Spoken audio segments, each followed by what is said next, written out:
This is how the attack unfolded. The gunman named Omar Martin opened fire around 2 a.m. local time at one of the biggest nightclubs in Orlando. Shortly after the attack began, Pulse nightclub posted a message on its Facebook page urging everyone to get out and keep running. Police say the gunman was armed with an assault rifle, handgun and suspicious-looking devices. The attacker was shot dead by police. There are reports Martin pledged allegiance to Daesh, but no confirmed links with any terror group have been established. Police have not confirmed a motive either. Romain Quivooij is a radicalisation expert at Nanyang Technological University. He joins me now and he also lives in Singapore. Thank you very much for your time.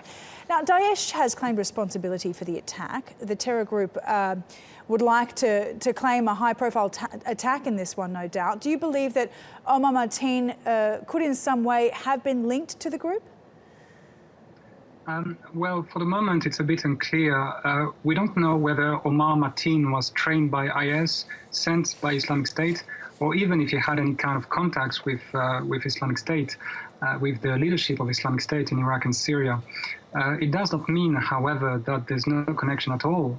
It didn't take long for IS to claim responsibility for the attacks. So even if there's no operational connection, even if there's no technical support from IS, IS is obviously very happy when these kind of operations happen because it's a way of saying, look at us, we're still powerful, we're still strong.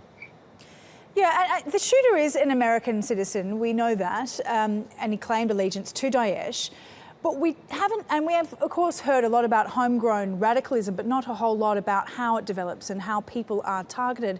Can you give us a little bit of insight into how homegrown or just radicalisation in general in a country like the US might take place?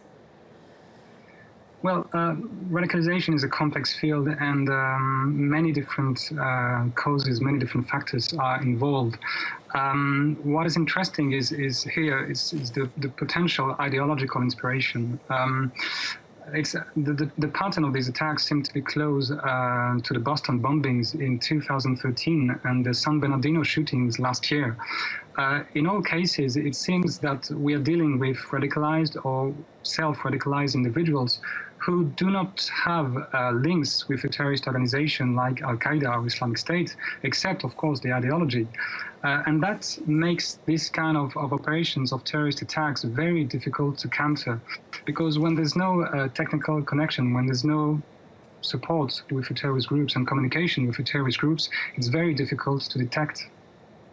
So how does Daesh encourage lone wolf attacks if this was one of them? Well, the message of Islamic State is very clear. If you don't come to us in Iraq and Syria, then kill as many people as possible in your home country. It's not something new, actually. Al-Qaeda used to do the same thing, and they're still doing it, actually.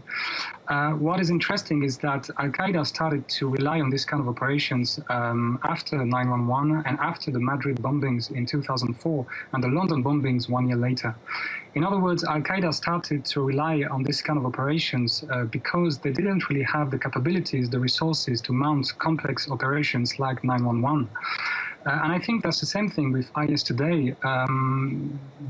IS, Islamic State, is now weaker than it used to be 2 years ago. They need these operations to pretend that they are still strong.